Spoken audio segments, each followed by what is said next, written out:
I'm Noreen and welcome to my kitchen, and today we have a kitchen basic, how to cook quinoa. If quinoa is a foreign animal to you, well then pony on up to the bar and I'm going to show you exactly how to treat it, how to cook it. It's super easy and it's not very foreign. If you know how to cook rice, you can cook quinoa. So let's go see how this all comes together.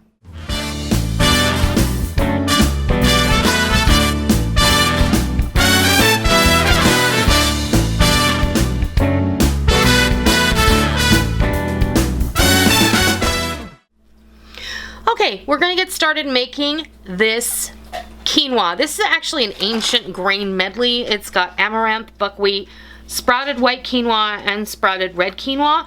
But I thought it would be fun to show you how you make quinoa. This is how you make quinoa. It's super easy. No matter if you get a medley or plain quinoa, red quinoa. There's several different colors of quinoa you can buy. You can even buy a blend of different color. I think I have some from Trader Joe's. It's a tricolor quinoa, but do you think I could find it this morning when I wanted to make it? Of course not. So what you're gonna do is, for expedience, I'm gonna just go ahead and put my quinoa.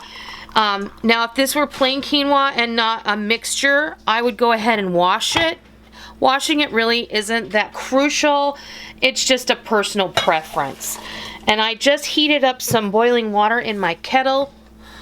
If you don't have one of these hot water kettles for winter, I highly recommend you get one. I know that a lot of people have those Keurig machines. I do not choose to have one of those, but this is a lovely thing to have on hand, especially if you're a canner, because then you can use this kettle to have consistently hot boiled water when you want to make canned vegetables and stuff like that, when you want to home can veggies. So what we're going to do now, since the water's already hot, we're going to take this over to the stove and I'm going to set this to a simmer, and we're going to cook this for 15 to 20 minutes until all the water is absorbed, and I will bring you back when that happens. Okay, this quinoa, after I poured the hot water, I put it on the stove and I set my timer for 15 minutes. However, it was only necessary for me to cook it at a simmer for an additional like 12 minutes before all of the liquid was absorbed, and that's what you want to watch for. You don't want to cook quinoa and then walk away from it, because it will burn and it will be acrid and it will not be very pleasant at all for you to enjoy. What I did, because I wanted this to be used in a salad, is I took the quinoa and I put it on this little sheet pan. This is just an 1/8 sheet pan.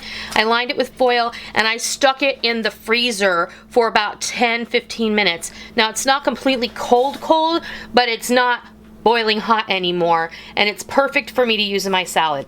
Quinoa can be made in advance. It can be used as breakfast, lunch, or dinner. It can be added to salads. It can be served as a side like rice or couscous, anything like that. You can season this up any way you like. You can make it into a pilaf style side dish. You can add all kinds of vegetables. You can treat this like a tabbouleh and make a cold salad with chopped vegetables and a vinaigrette. Today we're going to be using this in a superfood salad that I will be sharing in another video. So that is how you make quinoa. It's super easy. It's 2-to-1 ratio, water to quinoa, and then you just boil it, keep an eye on it, and it's all going to be delicious. So I hope that you learned something. I hope you enjoyed this video on how to cook quinoa, and if you did, please be sure and hit the thumbs up button, and if you're not already, please be sure and hit the subscribe button, and if you are subscribed, please be sure and hit that bell button so you don't miss out on any of the notifications that YouTube sends you whenever we upload a video, because we don't want you to miss out on all the real food for real people, real easy recipes that we present right here on our YouTube channel and straight from our kitchen. I hope that you give cooking quinoa a try if this is something new to you, and I hope you love it. And until next time, I'll see ya!